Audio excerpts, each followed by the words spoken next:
On the phone from Accra, Ghana is Dr. Joseph Odeng. He's the president of Ghana United Traders Association. We're speaking to him about the protest action in which traders in Ghana are shutting their shops. Now, Dr. Odeng, we know that the issues Ghana has been facing have been on for a while now. The depreciation of the cedi, the loss of value, of course, even with the high import-export situation as well, and inflation. But why choose now to do this protest action of locking up your shops?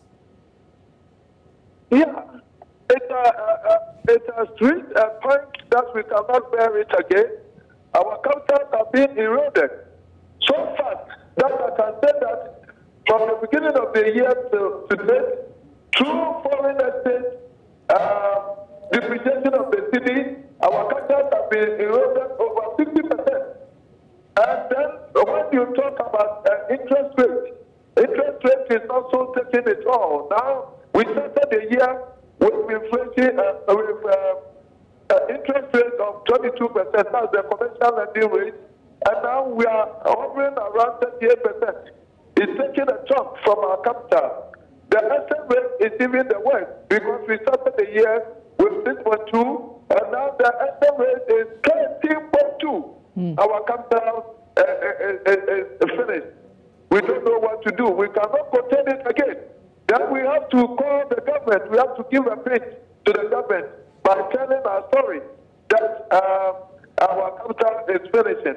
That's why we close down our shop. First, to make the consuming public know that we are not the cause of price hikes. Second, to give a pitch to the government to have a sense of urgency in the whole thing, and then provoke public discourse of what is going on. And then thirdly, what we want to achieve is also to let the whole world know, our suppliers outside, to know that we have a peculiar problem in Ghana.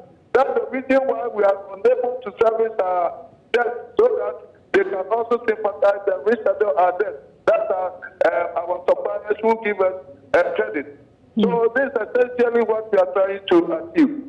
Okay, so, but the question also would then have to be asked, in trying to achieve this, you're also then affecting everyday Ghanaians who rely on your traders, who rely on their shops for their everyday goods and services, for the things that they need. So in terms of that, do you think that the everyday Ghanaian is also in support of you, even though they too have been feeling the effects of the rising inflation, the currency issue, and even the debt situation that has trickled down into everyday economic situations for Ghanaians? The inflation is such that it has consumed the purchasing power of the final consumer. The consumer can also not bear it. The rate at which they used to buy, the volume that they used to buy, is not the same as they do before, which has curtailed our turnover. When that happens, we are unable to service our debt. And then they also, we are doing this for them, because when we are able to achieve stability, then of course they also have their respite.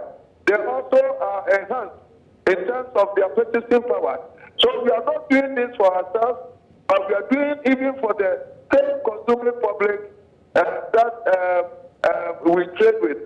And so, not that we are traders, we are also consumers. So it's not that the traders are somewhere and then the consuming public are somewhere, because if I'm a trader in electrical products, I consume pharmaceutical products or food items. So I'm also a consumer. So we are doing for ourselves. The extent of inflation here in Ghana is becoming unbearable, and that we have to tell our story to the government. Otherwise, they take it business as usual, because nobody is talking. And that's why we are doing this, for them to know our plight, to know the extent of suffering, the fact that our capital is being eroded so fast, and that they have to turn and then look at this. So let's get an idea of the number of traders or shops involved in this. You're the president of the Ghana United Traders Association. How many shops or how many traders would you say are participating? When you see some of those visuals on your screen, you can see rows of shops now closed. You can see a number of people sitting out, traders that is, and they're using a red scarf, I think it is, to signify that they are closing their shops in solidarity with your organization and others. How many traders would you estimate are involved in this? How many shops right now are closed across Ghana. Okay. We did not do it across the whole country. The people of Kumasi, if you heard, had gone through the same. They have also closed down their shop barely a week ago. And we are sustaining the pressure here so that the government will listen to us.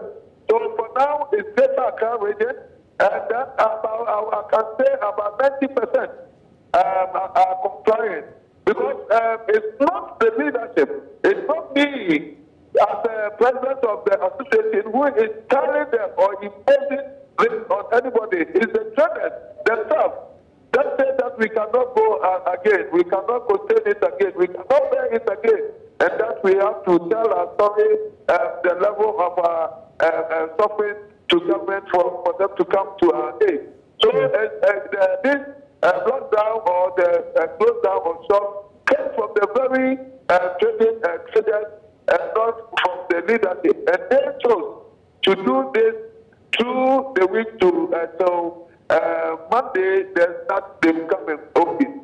Okay, so we know one of the highest level organizations or organs in Ghana's government has waded into this, and that's the Council of State, which has asked your organization and traders to go back and resume trading. You have not accepted, but many would be asking, what exactly do you want government to do? We know that the Nana Akufo-Addo administration is now in talks with the IMF. We're waiting to hear what the deal with the IMF may look like. Debt is at a very unsustainable level. Many people are worried. Inflation is high. There's also, of course, the Cedi's depreciation, but there are external factors at play as well. The Ukraine-Russia crisis has affected everyone across the continent. We have the global economic situation with people predicting possibly a recession. What exactly do you want Ghana's government to do to change things around? I want the people of Africa, the nations of Africa, to know that there's no end in sight for the Russia-Ukraine war. For us to overthrow in it, it is unfair to the citizens of this continent. And for that matter, Ghana, where I'm speaking from, that's the effect of the COVID. COVID is now part of us. It has come to live with us. It's a new norm. And for us to be overthrown in that global phenomenon, we have to think outside the box and find solutions to our peculiar problem. That's what the people of Africa, the leaders of Africa, should do. And that's what we demand. And that's what we seek as people. Because our problem is peculiar, we have to find a peculiar solution for it. That we do not tie ourselves to a war in another geographical area. It is not fair for the citizens.